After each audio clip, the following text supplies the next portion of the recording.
This episode is brought to you by Nordstrom. Whether you're packing for a vacation or dressing for a wedding, Nordstrom has head-to-toe looks for wherever summer takes you. From swimwear and bold color to romantic florals and dresses that make an entrance, find the right style for every unforgettable moment. Shop new arrivals from brands you love like Farm Rio, Free People, Vince, Wait, and Stod. Plus free shipping and returns and styling help whenever you need it make it all so easy. Shop now in stores at Nordstrom.com or download the Nordstrom app. Girl, winter is so last season. And now spring's got you looking at pictures of tank tops with hungry eyes. Your algorithm is feeding you cutoffs. You're thirsty for the sun on your shoulders. That perfect hang on the patio sundress. Those sandals you can wear all day and all night. And you've had enough of shopping from your couch. Done hoping it looks anything like the picture when you tear open that envelope? It's time for a little in-person spring treat. It's time for a trip to Ross. Work your magic. At first, I didn't think it was real. I woke up to this blinding light, and I was transported to another place. Pluto TV! Then I heard a voice. Come with me if you want to live. There were thousands of movies and shows, and they were all free. The truth is ours. It's just so beautiful. On Pluto TV, free streaming of Terminator 2, Fringe, Arrow, The 100, and The X-Files may cause excitement, loss of sleep, and sudden belief in extraterrestrials. No credit cards or alien encounters necessary. Pluto TV. Stream now, pay never. Hey, it's JJ Virgin, and welcome to the JJ Virgin Lifestyle Show, where I talk nutrition, exercise, mindset, and lifestyle with some of the coolest people in the world, and give you tips that you can put into fast action to up-level your health so you can go out there and live that big life you're meant to live. Now, today's show is all about what you're really hungry for and a big idea on how to make a massive shift so that you'll never have to be on a diet again. Sound good? Well, I have brought in celebrity nutritionist and literally one of my super best friends, Cynthia Pasquella, and she's a best-selling author, media personality, and educational leader. She's known as the most sought-after transformational nutritionist in the health community, and she is famous for inspiring millions of women to discover what they're really hungry for so they can finally make peace with food and themselves. She's a clinical nutritionist, spiritual leader, media personality, and best-selling author, and the founder and director of the Institute of Transformational Nutrition, which is the only nutrition certification program where students receive an in-depth understanding of holistic health through science, psychology, and spirituality to help people create permanent change in their health and lives. She's also the best-selling author of the Hungry Hottie Cookbook and the Pink Method. She's a nutrition expert for The Doctors, The Dr. Phil Show, and The Today Show, and has been featured in popular media outlets such as Access Hollywood, E! News Live, Harper's Bazaar, Fitness Magazine, Shape Magazine, and Marie Claire. You can find out more about Cynthia and grab her free ebook, 5 Toxic Emotions that Lead to Poor Food Choices at www.cynthiapasquella.com. So, let's do it. Cynthia Pasquella. Did I do that right? You did it right. Welcome to the show. It's so funny. We've known each other for 10 years. Yeah, we've known each other 10 years. And just before we were getting ready to do this interview, Cynthia's like, you might just want to be able to say my name right. I'm like, just one day, you may well learn. Just one day. It's just, I call you the princess, so I don't see why I really have to get the last name right. You're Princess Cynthia. So there. So see what you walked into? Anyway, I am so glad you're here with me today, and I'm sure you're thrilled. And you're like, stop it.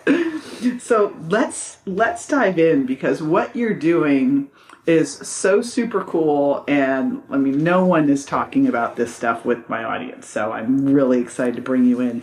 And it's really, we've talked about this, we get so bogged down in what to eat, but we need to kind of take a step back and a broad view of what are you really hungry for and what's going on emotionally. So that's where we're going today, isn't it? It is where we're going. And, it's not that we don't need to know the right things to eat, because we do, right?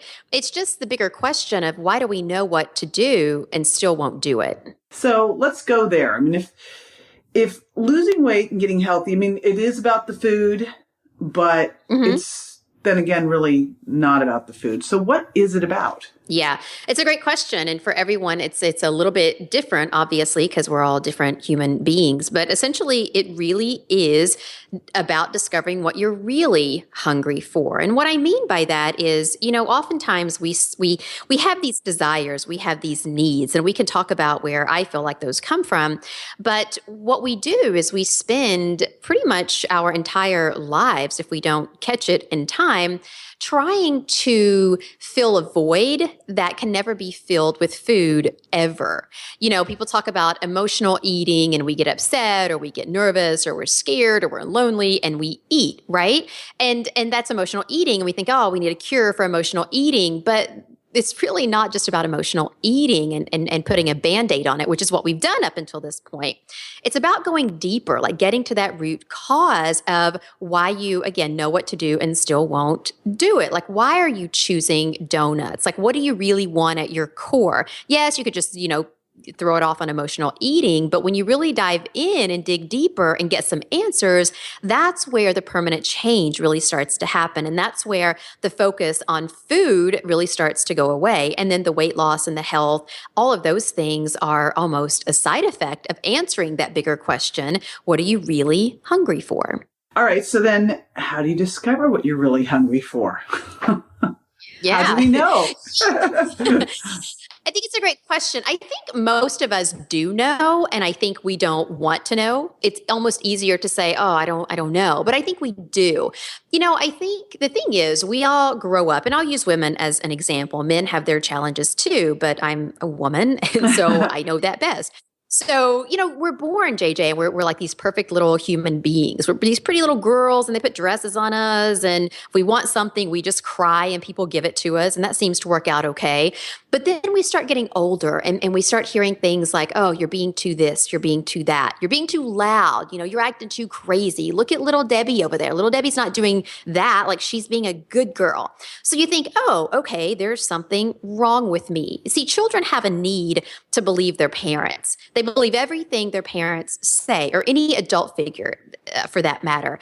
And the reason is they need to feel safe. So they need to feel like, well, the adults know what's happening. They know the truth. Because if they don't, then, whoa, this is a really scary place. So they'll believe what the adults say, right? They need to. They need to feel secure. They need to feel protected and again, safe. So they start to think, wow, I'm flawed. I am inherently flawed. There is something wrong with me. I need to change and be different so that people like me, right? Mm-hmm. And we spend our whole lives doing this. I mean, we try to get into, a good college. We've got to go through school and get good grades. And then, you meet Mr. Right and you have the perfect wedding and you have the 2.5 kids and the amazing career. And you're expected to be this rock star in the boardroom and a porn star in the bedroom and look like a Barbie doll all while doing it, right? And that's not even the crazy part. Like, the crazy part is we've bought into that. Yeah. And then we try to become this idea of perfection. Like, what is that? Which doesn't exist. But what happens is it doesn't exist. I always love Cindy Crawford's comment of, I don't wake up looking like Cindy Crawford. Exactly. Right? No, it's so true. But because we spend like our whole lives like trying to be someone else, we lose track of who we are. And that creates this hunger inside of us, hunger for adventure, for connection, for that return to who we are authentically at our core. I mean, if most of us ask ourselves the question, who am I? Most of us don't know, right? I was working with this client one time, JJ. She was in her early 50s, great coaching session. And we were working on, looking at what she was really hungry for. And at one point I said, well, look, what if you could do anything you wanted today? What if money weren't an option? Whatever it is that makes you happy, that lights you up, what would that be? And so she thought about it for a minute and then she just started sobbing. And she looked up at me with these tears in her eyes and she said, I have no idea. Mm. Because she'd been so busy being the wife and the mother and, the PTA president, all of these things, that she had no idea. She was too busy trying to be who everyone else said she should be, that she had lost track of who she was. So the first step in discovering what you're really hungry for is to reconnect to who you are authentically at your core. And that's not always easy, and it is a process. So, you start thinking, well, gosh, when I was a kid, what did I like to do? what were my dreams when I was little, when I believed anything was possible? When people said, what do you want to be when you grow up? How did you respond, right? Mm-hmm. You start to reconnect and rediscover your truth. And that's how you start discovering that hunger. And, I think about that because this has been happening to me over the last year. As you know, all of a sudden I went, gosh, I don't even know what makes me happy anymore. Like, you get so defined by your achievements, you forget about who you are and what that means. And, a lot of it is being able to put yourself into a community around people who can support that too. Because most people will never stop, take a break and think about it, right? Yeah. They won't go there. Yes, exactly. Or they'll just go, you know what, this is what you've got. Be happy with what you've got. This is where you're at. We go through life like developing all this scarcity around us, which just is, so sad. Well, yeah. But I mean, it's not even about like not being grateful for what you have or, who you are in this world. It's not even about that. It's just about tuning in to something bigger. I mean, it's not, you're not happy with what you have because you're unhappy with who you are. Right. Mm-hmm. So as long as you're unhappy with who you are, the things and the stuff, and it doesn't matter it'll be because empty. At your core, right. Those things were meant to make the person that you're pretending to be happy. Does that make sense? Completely. Because we pretend to be who we think people want us to be so that they like us, right? I mean, think about this. This is a big conversation and it's not always easy to sort of sit down and have. But, think about if your friends and your loved ones really knew who you were at your core, would they still like you?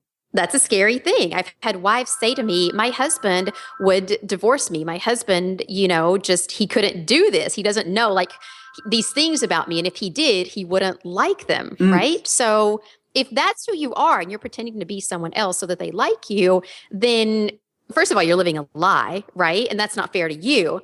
But second of all, these people are in love with someone. They're in love with a lie. Who doesn't exist. Right? They're in love with they want yes. Right. Exactly. So are you going to keep playing this game? Well, now you've created a trap. This act? Like you've just trapped yourself. Exactly. Exactly. So it's not this is not like the feel good conversation, right. of the but year. But without it, you're not only, you've trapped yourself, you can never experience this. You will always be trapped in this. I call it the food prison, because you're never good enough, all of those things. And it all comes down to feeling worthy, and it all comes down to wanting to be loved. I mean, that's the end of it. Like we just went through and did a big survey of, our list, and that's what came out was, people just want to be loved and they want to feel worthy and they want to feel good about themselves. Yeah. Right. It's so funny that you say that because about a year ago, I did the same thing. I got to the point where I was like, I don't really want to talk about food anymore because I love food and it's great. And we need people to talk about food. It's very important. But I just got to the point where I was like, there's just something bigger. Right. And so I did the same thing. I reached out to my audience. We have hundreds of thousands of people on our list. And I said, like, what do you want to hear about? What do you want me to talk about? I'm here to serve you. And the answers that we got back, there were 3 big things that came back. And I was shocked, JJ. I didn't expect any of this. The 3 things were people wanted to be heard, they wanted to be seen, and they wanted to feel like they matter. Like that's what it's about. Yeah. You want to be heard, seen, and matter. You just want people to see you, the real you. Like that's what we're hungry for, but we don't connect with that. We don't tap in. We don't sit down and get quiet and do the work. We don't go through, the self-discovery process that you've so beautifully gone through over the last year. And it's been just so much fun. Still going through.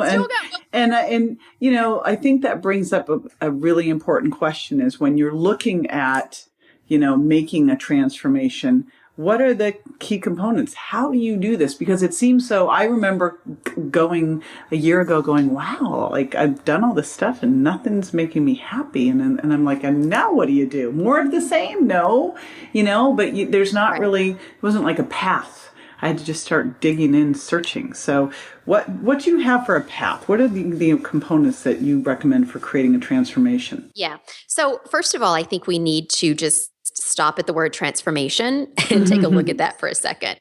Because I feel like the way it's defined today, like on TV and magazines, it tends to be seen as you becoming something else, as you becoming something different, a better version of you, right? And I don't believe that's what transformation is about. Krishnamurti had a great quote. He said, when you begin to discover what you are without trying to change it, then what you are undergoes a transformation. You see, Wow. so it's not about like trying to, yeah. You need to say good, that right? again. Say that again. Sure. It's so big. So when you it's a good one. When you begin to understand what you are without trying to change it, then what you are undergoes a transformation. Boom. Boom. Drop the mic. Yeah. Our work but it's is true, done. right? It's like, yeah. And I believe what he's saying there is, you don't have to go outside of yourself. You don't have to change who you are. You just have to understand who you are. You have to understand and know, like, remember, if you will, who you are and where you came from. So when you can do that, to me, that's transformation. And it's not transforming into someone else or a better version. It's transforming into who you were meant to be anyway. Right? Yes. And so that's the first place that we start and really start getting in tune with these things. You mentioned worth. One of the first things that I do with clients and now our coaches at the Institute of Transformational Nutrition, we teach them how to do this with people. And one of the first things that we do, there's a whole method, and we don't have time to go into all of it now, but one of the first things we do is what you said, JJ. We get people to discover their worth because none of us really feel worthy, right? And it's why we don't take such good care of ourselves. It's the hugest piece of it. Like, if you do not feel worthy, then you won't do any of this because you'll feel guilty doing it. Like, who am I? Right. And that's, and women really are the ones that I think suffer with this one the most. So, totally. Right. Yeah. It just makes so much sense. And I look at your, so the Institute of Transformational Nutrition, what's super cool about this is that it's science, psychology, and spirituality. And I want to jump on the spirituality place because you don't hear about that in weight loss and getting healthy. Like, no one says, okay, now let's take the spiritual path to weight loss, Ooh, so how does this fit in? Yeah. I mean, and I've coached thousands and thousands of women, and not one time has any of those women ever walked in and sat down and say, and to say like, what I need is a spiritual transformation, and then I'll lose the weight. Yeah. No one does that because we don't know. Like, we don't know that we need that. No one walks in and says, so I had these issues from when I was 5 years old with my mother, and this whole thing happened. If you could help me get through that, then my food issues will go away. Like, nobody knows that because we don't have that insight, right? So what I found, and this was through my own transformation and also through working with just thousands and thousands of clients. When I went to school and, was learning about science and nutrition and health, I only learned about the food. And my background is in clinical nutrition. So it was very clinical, right? Like proteins and macronutrients and micronutrients and all of these things. So that's all I knew. And I just thought, well, you just eat the right foods and you just get healthy and that's it. Yay. But then I started working with clients and I would tell them, what to do, but they would come back and they just wouldn't do it. So I thought, okay, well, there's something going on psychologically here. Why are we so opposed to change? What is that is rooted so deep in our core? So I started looking at the psychology of how we think and how we make decisions and why we think change is so bad. And I started learning about neurological pathways and helping clients with that. And their results got better. They were more compliant. More of them did what I told them to do, right? Or ask of them to do. But there was still something missing, JJ. There was a bigger piece. And I thought, gosh, why does it have to be this difficult? Why, if we have all the information and all the tools, are we still overweight, sick, and unhappy? Why is that? And I remember one time I had this woman who she was probably about 100 pounds overweight, and we had just kept trying all these different things. And the one thing I have to give this woman is that she was honest, like to a fault. She was honest. So every week we would make out her meal plan. She would take it back with her. And the next week she would come back and she had never followed it, but she was honest about it. And she would write down, like she had a thing for Snickers bars, right? And so she would write down breakfast, 2 Snickers, snack after work, 2 Snickers, whatever, right? But again, she was honest. So I knew this about her. And so I was so frustrated, and she caught me just on the right day and just the right mood. And I said, look, at this point, you're wasting my time and your money. I've done everything I know to help you. We've been through all this coaching. I tell you exactly every week what to do, and you won't do it. I don't what is going on? And I remember this woman got so mad at me. She was livid, JJ. And she stood up in her chair, which was in front of this couch that we were sitting on. And she looked me dead in the eye and she said to me, you're asking me to give up the only friends I have, and I won't do it. Not for you, not for anyone. Ouch. And I was like, whoa. But I got it, JJ. Yeah. I got it. And I was like, oh, there's something bigger here. She had no meaning. She didn't have this purpose. She wasn't passionate about anything. She wasn't connected to, the bigger part of the universe, to this bigger understanding that we're all a part of, right? This bigger knowing. She had disconnected from that completely. And then we started going back in her story because I ended up working with her for 2 more years after we got so angry with each other. But what we discovered was that when she was a little girl, her mother was a single mother and she started dating this guy, and the guy didn't like children. So when the guy would come over, her mom would buy her all these Snickers bars, right? Oh my and candy. gosh. Wow. Yeah. And so she would put her in her room and have her watch TV so she didn't bother the man that her mother was dating. And so that's how she got her worth, right? And we connected through spirituality, really digging deeper, reconnecting her to this bigger part of all of us, right? We're all connected, we're all one. I believe that. And so that's where the spirituality factor came in. It's really getting that extra piece of that what is important. I am worthy. I do belong. I do matter. I'm here for a reason. Because when you have that, everything else shifts. And that was the missing piece. And that's why, at the Institute of Transformational Nutrition, we teach not just the science and not just the psychology, but the bigger picture of spirituality and reconnection. Well, that is huge. Because that's where you see the Well, she never would have, Yeah. she never would have changed otherwise. So it's Never, the key never. element. And that's why I love what you're doing. And it overlays everything else that we all do. So it's just fantastic. Miss Cynthia. So there are so many more things we could talk about. Obviously, you're coming back, and we hang out all the time, too. So there's that. But I want to thank you for joining me today. And I also want to let everybody know that they can get more from you. And this is really where you're digging deep now. And it's, again, I love what you're doing. So go to www.whatyou'rereallyhungryfor. What you're really hungry for. And by the way, that's Youre, your. And we'll have that in the show notes as well. And that's where you can go. What's there, Miss Cynthia, that they can go dig in and grab? There's so many things that are there. So we have launched our TV show called What You're Really Hungry For, where we brought together some of the top experts in the field of health, nutrition, transformation, life, and productivity and performance, like the one and only JJ Virgin, for example, was a guest on the show. Yes, we did. And it was so fun. And you dig into deeper topics. I got to talk about stuff I never get to talk about, which is awesome. And you are talking about the things that people aren't talking about. And again, for so many people, and this was so clear when I did my went out and asked my list, was it goes beyond diet. And if you are feeling like right now you're frustrated, I want you to make sure that you learn more, go dig into Cynthia's work, because it's epic. It's life-changing. And for so many of us, again, if you do not have that piece where you feel worthy, if you're using food as love, you will never be able to break out of that prison. So I want to thank you again. And after the break, I'm going to be answering the listeners' questions. So stay with me. Your fat is not your fault. If you're eating all the right things but still can't seem to lose the weight, JJ's Virgin Diet online program is for you. JJ shows you everything you need to know, step by step, to stop bloating, breakouts, headaches, achy joints, and stubborn weight gain, so you can finally have the body you want and deserve. Visit www.thevirgindiet.com to get started now. If you want to drop 7 pounds in just 7 days, lose belly bloat, gain energy, clear up inflammation, and look and feel younger, visit www.thevirgindiet.com. Welcome back. Now, this is the time I love. It's where I answer a listener's question. And today's question comes from Melody. And Well, I'll just let you listen to Melody ask it herself. Here we go.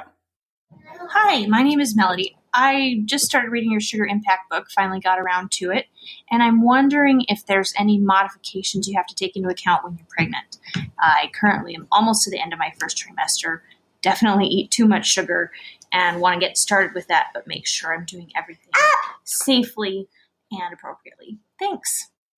So first off, Melody, I could not be more excited that you have chosen to do the Sugar Impact diet while you're pregnant, because you want to help your children, your babies, your kids, never become sugar addicts. And exposure equals preference. In the first place, they're going to start getting exposed is in the womb. So it is so critical for you to keep healthy blood sugar balance during pregnancy and keep the fructose down. So this is a perfect thing for you to be doing. And of course, no artificial sweeteners. So as far as doing this while you're pregnant, honestly, I would love to see this as just the diet that people took a hold of while they were pregnant. The deal is you want to make sure that you're getting enough calories, of course. But, I must say that I think there's a lot more emphasis placed on calories during pregnancy. And honestly, you're not eating for two. You're eating for one in a pea pod. Let's face it. So I think sometimes we tend to go a little overboard there. Basically, you'll probably need to lift your calories up anywhere from 10 to 30%. And that's just working with your OB and making sure that you're gaining weight appropriately the whole way through and letting appetite be your guide. But eating a protein optimal, higher fat, full of fiber diet is going to help keep you regular when you're pregnant, which is a huge thing, having had 2 kids myself, because you don't want to be straining. Hemorrhoids are one of the things that can happen when you're pregnant. Good healthy fats are critical here, of course, and of course, optimal protein. And the biggest thing of all is keeping that blood sugar balance. So the answer to the question of, can I do the Sugar Impact diet while I'm pregnant? And ditto, the same for the Virgin diet, is absolutely yes. Always talk to your OB, of course, but again, they're going to want to make sure that you are following the diet. And this is a diet that's insisting that you eat lots of non-starchy vegetables, clean, lean protein. And critical, again, while you're pregnant, to make sure that you are getting very clean protein. Okay, very clean protein. Do not go having high mercury level fish, right, or corn-fed beef.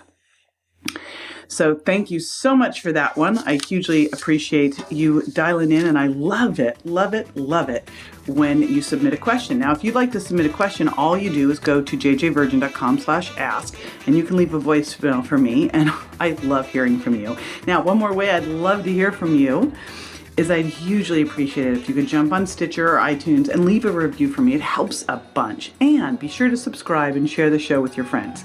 This is JJ Virgin signing off and reminding you that you are worthy. Dare to live a life that matters.